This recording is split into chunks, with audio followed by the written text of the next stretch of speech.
Bernard de Montréal. La genèse du réel. Chapitre 37. Le pouvoir de l'invisible dans le monde. L'invisible est à la fois dans le monde et dans l'homme, car il coïncide avec tous les plans de la réalité.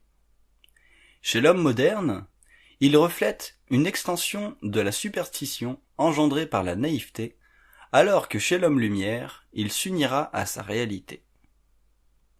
Dans la fusion de l'invisible avec l'homme, la conscience subira une transformation profonde qui lui permettra de capter les ondes mentales supérieures ainsi que les ondes éthériques servant de lien entre le plan matériel et les sous-plans de la vie dans sa forme actuelle.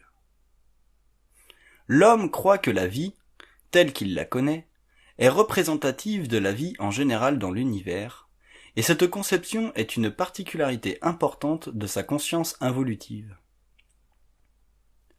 L'homme nouveau réalisera que la vie, telle qu'il la connaît sur le plan matériel, n'est qu'une forme secondaire à une autre qui évolue sur un plan parallèle, reconnaissable à partir du moment où le contact mental entre lui et ce plan s'établira au cours de l'évolution. On ne peut considérer le cosmos comme une basse-cour, au centre de laquelle l'être humain serait le seul être vivant en évolution. Le cosmos représente une myriade de niveaux de vie en évolution, et un nombre grandissant de civilisations, chacune plus grande que les autres, jusqu'à la limite des mondes en évolution. Le pouvoir sur Terre n'est pas entre les mains de l'homme, mais de forces dont la puissance varie de façon inversement proportionnelle à son intelligence créative. L'homme nouveau représentera un type d'évolution supérieur à l'homme ancien, dans la mesure où son mental sera de plus en plus adapté à la réalité de l'invisible. D'ici quelques années, des hommes viendront en contact direct avec des forces dont le but est d'élever la conscience planétaire, permettant ainsi à l'humain de participer activement à la confédération des planètes systémiques. Cette époque naîtra lorsque l'être aura pris conscience du lien ultimement universel entre lui et les autres plans, qui passera éventuellement de l'auditif au visuel.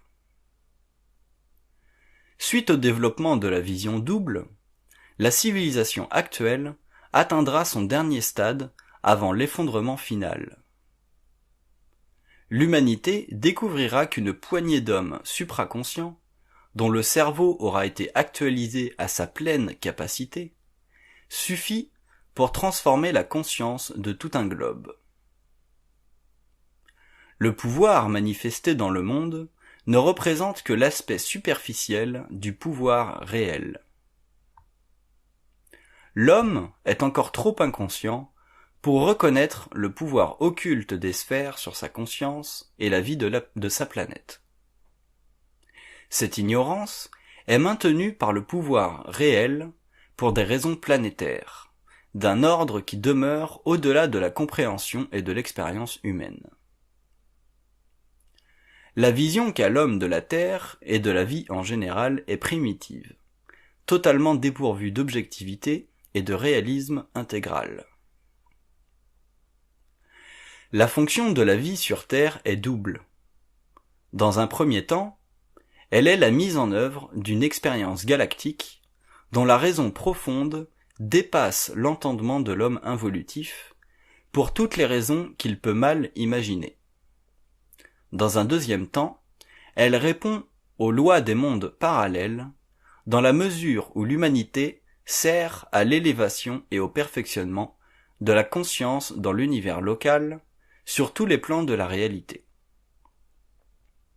L'homme comprend difficilement ceci, car la vision de la vie planétaire n'est que la partie apparente d'un système beaucoup plus vaste et efficace à tous les niveaux organisationnels de l'énergie créative dont elle est composée à la base. Il deviendra de plus en plus évident aux êtres évolués de la Terre que la vie, telle que conçue de nos jours, ne fera pas partie de la prochaine époque, celle qui suivra l'ouverture des mondes vers l'homme. Le pouvoir actuel sur Terre ne représente que la partie manifeste d'une grande lutte entre deux sphères qui dominent la réalité cosmique. Cette lutte est reliée à l'intégration évolutive des systèmes cosmiques dans une nouvelle phase évolutive qui mettra fin aux éléments obstructeurs à l'évolution des systèmes de vie en général.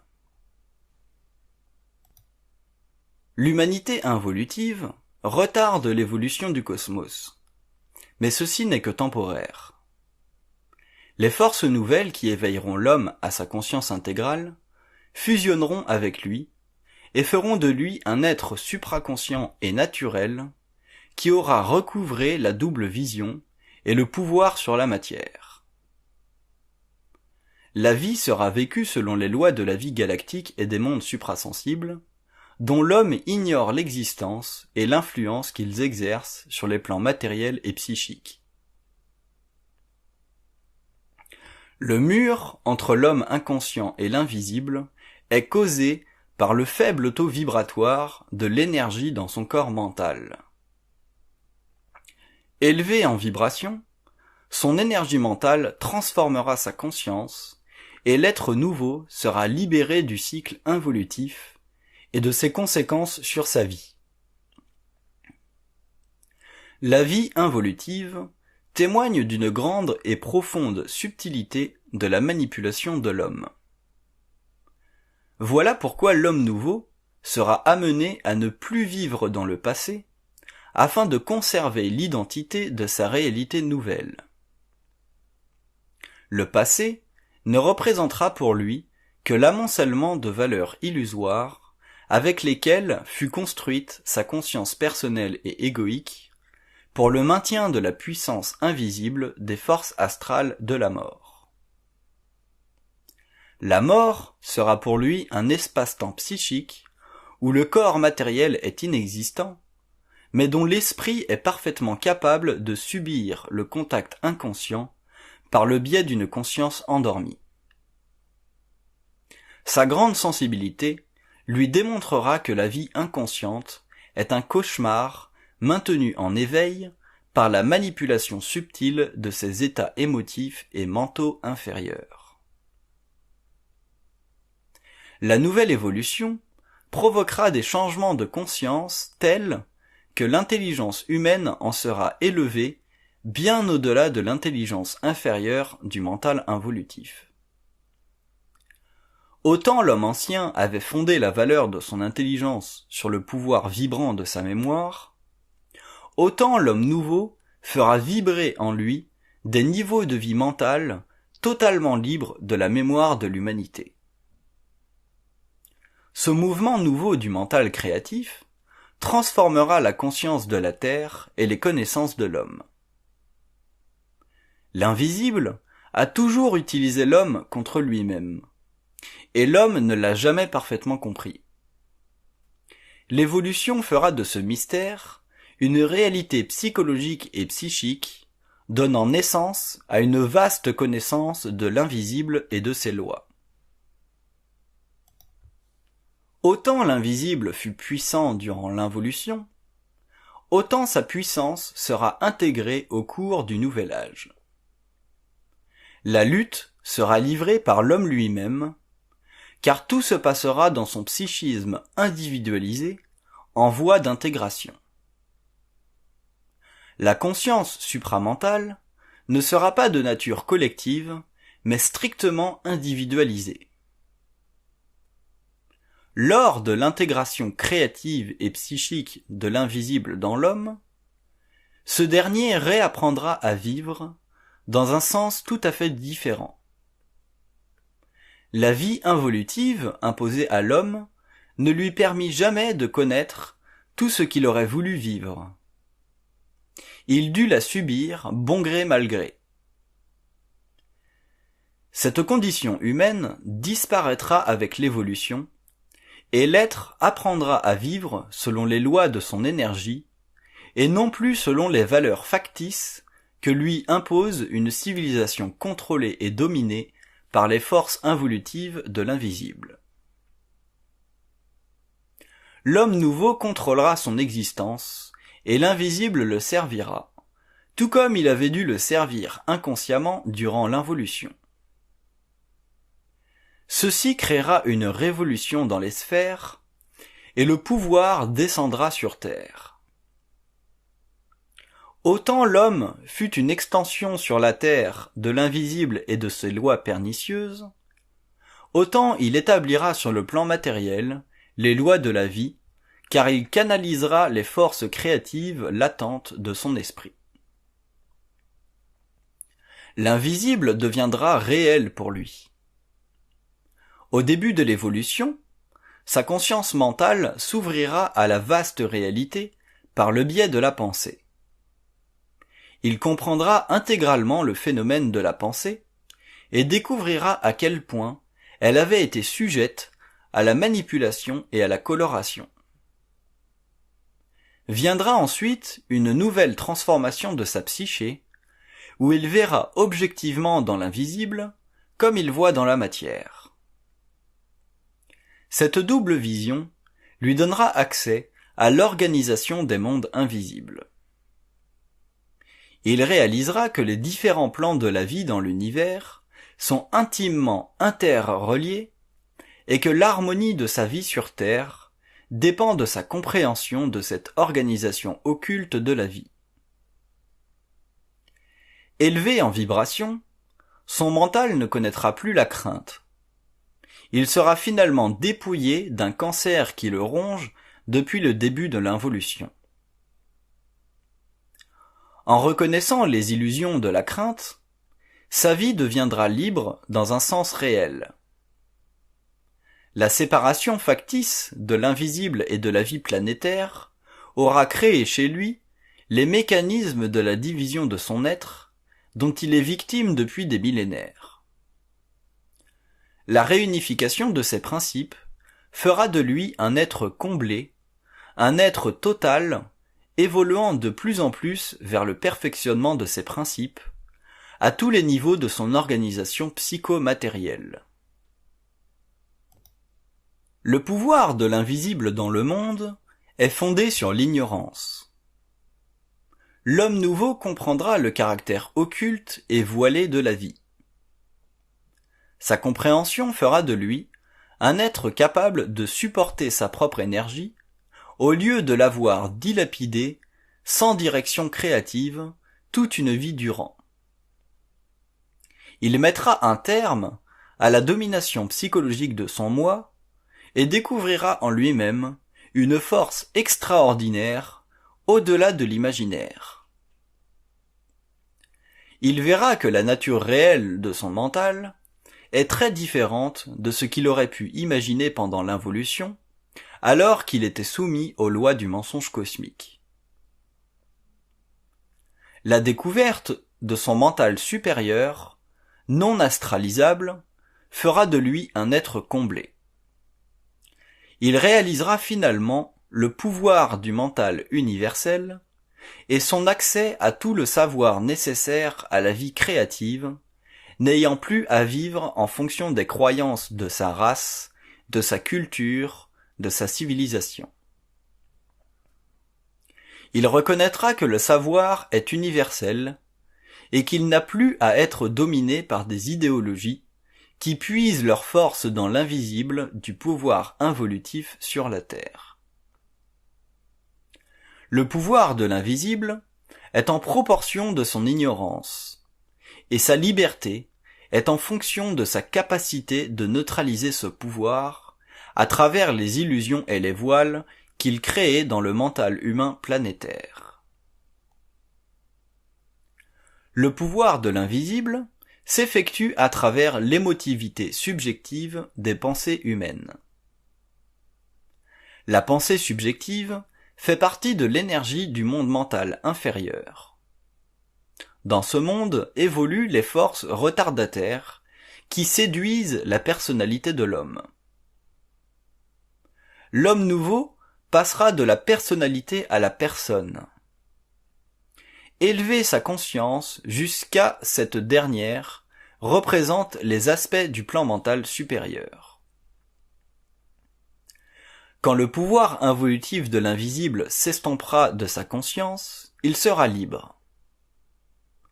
Le plan mental inférieur déjoue constamment l'homme, car celui-ci ne peut reconnaître le jeu de sa propre inconscience. Il croit se nourrir à sa source, alors qu'elle est impuissante à le faire vibrer, le mental supérieur étant trop subtil pour l'ego involutif. Ne le comprenant pas, il le craint donc et demeure prisonnier des plans inférieurs de sa conscience, où son moi est impuissant à reconnaître la liberté créative de sa propre lumière. L'homme ne peut pas, sur une planète matérielle, être parfaitement équilibré dans son énergie s'il n'est pas conscient des lois de son mental, car ces lois sont les mécanismes fondamentaux de sa réalité. Ne comprenant pas la réalité présente derrière ces illusions, il est forcé de vivre en marge de lui-même et d'être soumis au pouvoir de l'invisible. Si nous étendons ce pouvoir à l'échelle de toute une planète, nous finissons par comprendre pourquoi la vie de l'homme ne peut être qu'une expérience constante de souffrance qu'il doit subir sans recours réel. L'homme est tellement ignorant des forces de vie et de leurs lois que sa condition humaine en est la conséquence. Il est à la merci totale des forces psychiques qui entretiennent en lui l'impression qu'il ne peut pas contrôler parfaitement sa vie. Le pouvoir de l'invisible dans le monde se traduit par l'impuissance totale de l'être à se sortir de la condition humaine. La religion a voulu développer une voie de sortie pour l'homme, sans compréhension profonde et réelle, mais nécessaire pendant l'involution. Elle disparaîtra de la conscience de l'homme lorsqu'il aura suffisamment évolué pour ne vivre que de ce qu'il sait universellement. Le pouvoir de l'invisible s'est infiltré dans le monde à travers les idéologies de la puissance temporelle. L'homme en fut totalement esclave pendant des siècles et aujourd'hui, alors que sa psychologie a évolué, il demeure encore prisonnier à l'intérieur d'une autre réalité qu'il s'est inventée afin d'étouffer par d'autres moyens la souffrance intérieure de son moi involutif. La spiritualité naïve et ignorante des lois occultes de l'invisible l'a emprisonné dans un monde d'espoir, alors que le matérialisme a amputé ses racines intérieures pour lui créer une autre illusion par une voie plus rationnelle. Il demeure encore et toujours ce qu'il fut pendant l'involution, ignorant et pauvre en intelligence créative, pauvre en équilibre et en liberté face à la vie qui se déchaîne de plus en plus contre lui. Le pouvoir de l'invisible se sert maintenant des illusions liées à la matière, alors qu'auparavant, il se servait des illusions liées à une forme naïve de spiritualité. Voilà la condition mondiale de l'homme planétaire involutif. Le matérialisme crasse, le fanatisme religieux ou le sectarisme englobant sont devenus des facettes de l'apocalypse moderne. L'évolution de la conscience créative élèvera le niveau de connaissance nécessaire à la compréhension totale et parfaite de la vie matérielle et psychique. Le savoir sera facile d'accès suite à la transformation profonde de la psyché et des valeurs que l'homme a données à ses idées involutives face à la réalité de sa vie mentale. Il ne sera pas impressionné par les connaissances spirituelles, philosophiques ou psychologiques de l'involution, car il verra à travers les illusions de ces formes pensées.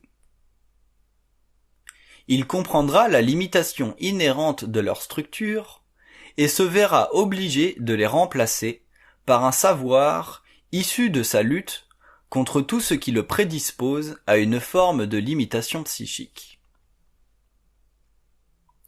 La mesure de son savoir sera proportionnelle à sa capacité de renverser la polarité que créent dans son mental les formes pensées involutives. Le pouvoir de l'invisible sur lui s'effondrera dans la mesure où il aura la force mentale de se libérer lui-même de ses attraits à cause de sa nature émotive. L'utilisation de l'émotivité négative est à la base du pouvoir de l'invisible dans la vie. C'est à travers cette émotivité que l'homme est déjoué et rendu de plus en plus impuissant face à sa propre réalité. L'invisible n'a aucun droit a priori sur l'homme dès que ce dernier réalise la nature de son psychisme envoûté.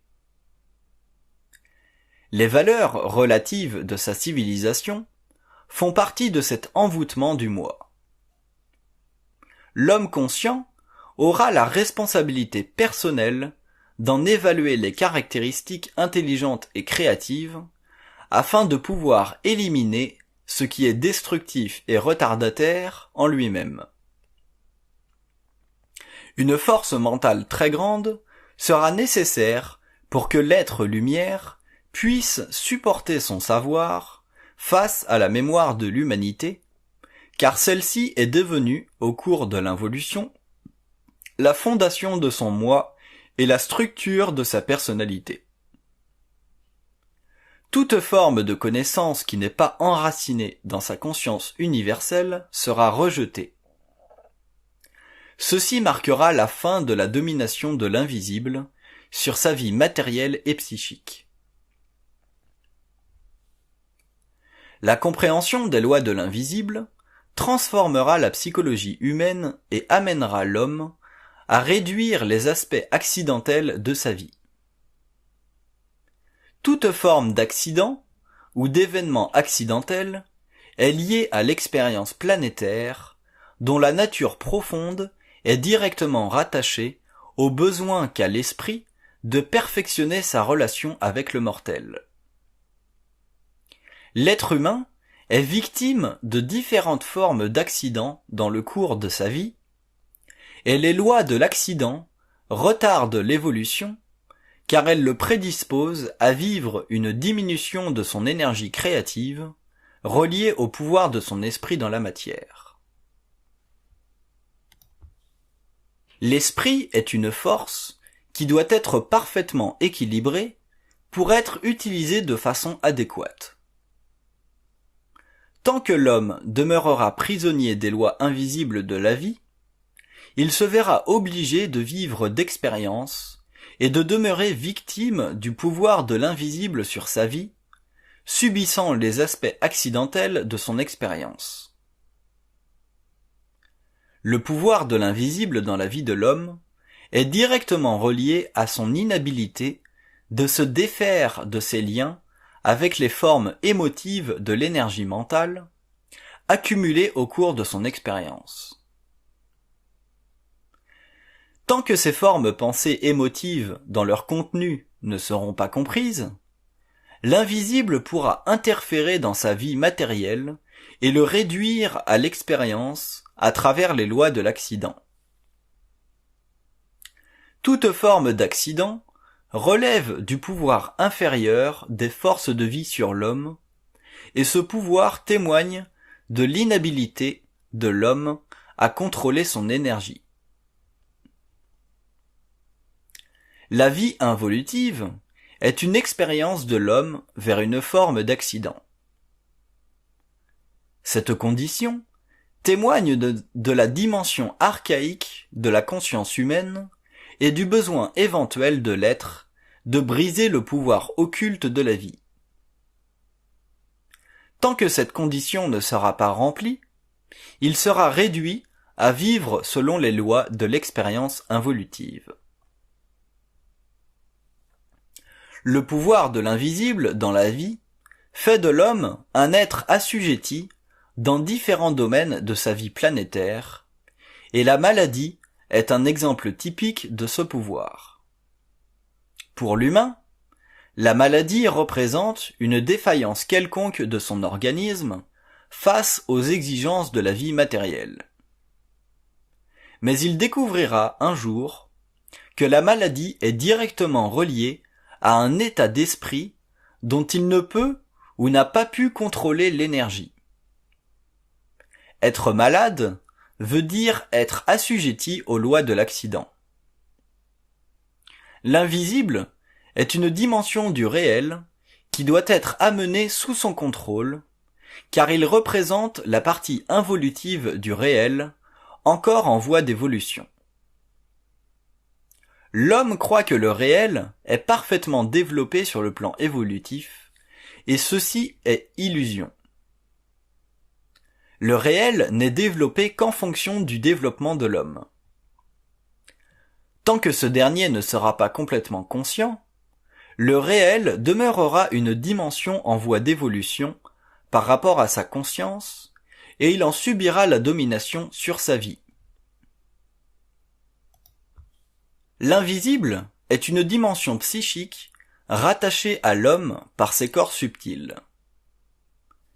Au-delà de la matière, vit et évolue la matière psychique de ses plans animiques et vitaux.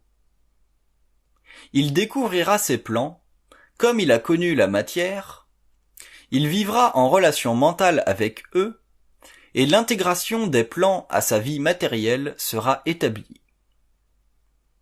Cette intégration le libérera des forces psychiques retardataires qui influencent sa conscience mortelle. Tant qu'il ne percevra pas le mystère de sa conscience, il demeurera prisonnier du pouvoir de l'invisible, qu'il en soit conscient ou non. L'inconscience matérialiste de l'homme ne le protège pas de l'invisible. C'est à cause de cette condition, d'ailleurs, qu'il est impuissant dans sa vie devant les événements qui invalident sa liberté humaine. La condition humaine dérive de son irréalité face à des plans de vie qui n'ont pas été encore consciemment intégrés dans son psychisme. L'homme vit à l'extérieur de sa réalité unitaire. Il prétend être intelligent, car son intérêt dans la vie se limite forcément à ce qu'il peut contenir psychologiquement, alors que la dimension psychique de sa réalité s'étend au-delà de l'espace-temps matériel. L'invisible fait partie de l'homme. Il ne pourra indéfiniment vivre en dehors de cette réalité, car la dimension purement psychologique de son moi deviendra de plus en plus saturée par l'anxiété créée par son manque d'intégration. Voilà pourquoi les générations futures se verront intéressées de plus en plus aux aspects paranormaux de la conscience, car la quête matérielle de la vie psychologique tirera à sa fin lorsque l'homme aura atteint un niveau raisonnable de confort matériel. Lorsqu'il cesse de s'inquiéter sur le plan de la survie, l'homme tourne son esprit vers les choses plus réelles de la vie psychique. Voilà qui explique la tendance des hommes à se tourner vers l'abstrait lorsqu'une civilisation se meurt et ne peut plus suffire matériellement à leurs besoins. Plus la nécessité d'intégration psychique se fera sentir, plus le psychisme donnera naissance à des formes de connaissances libérées du connu. Ces nouvelles connaissances transformeront la conscience humaine et permettront à l'homme de reconnaître son lien inaliénable avec l'invisible. Le développement de la conscience humaine demandera une réconciliation avec les forces de vie qui évoluent sur les plans subtils de la réalité. L'involution a fixé l'homme dans la conscience de ses sens, et l'évolution le transformera en un être capable de vivre l'unité de sa conscience matérielle et psychique à la fois. L'invisible doit faire partie de la réalité humaine, car il représente la source de sa vitalité sur tous les plans de la conscience. Le développement mécanique de l'intellect a permis à l'homme de vivre en fonction de la matière, mais ce développement ne fait que représenter le côté descendant de son évolution. L'ascendance de la vie psychique appartient à la nouvelle époque, alors que l'invisible sera confronté à tous les niveaux de son activité à travers la conscience humaine. Cette confrontation, qui mettra un terme à la subversion de l'homme par les forces psychiques incontrôlables de l'involution, lui donnera enfin le pouvoir sur Terre. Cette époque établira la régence de l'homme sur les royaumes de la planète. L'invisible, une fois ses lois et ses niveaux d'organisation psychique reconnus et compris, permettra à l'homme de se servir des forces intelligentes qui régissent les différents royaumes de la Terre. Sa nouvelle alliance lui fera découvrir un pouvoir de vie créatif sans lequel il serait demeuré impuissant face aux forces de vie futures qui s'intégreront à lui. L'évolution est une sommation de plusieurs niveaux d'activité créative dans l'univers qui coïncident avec les besoins nouveaux de l'ère postmoderne.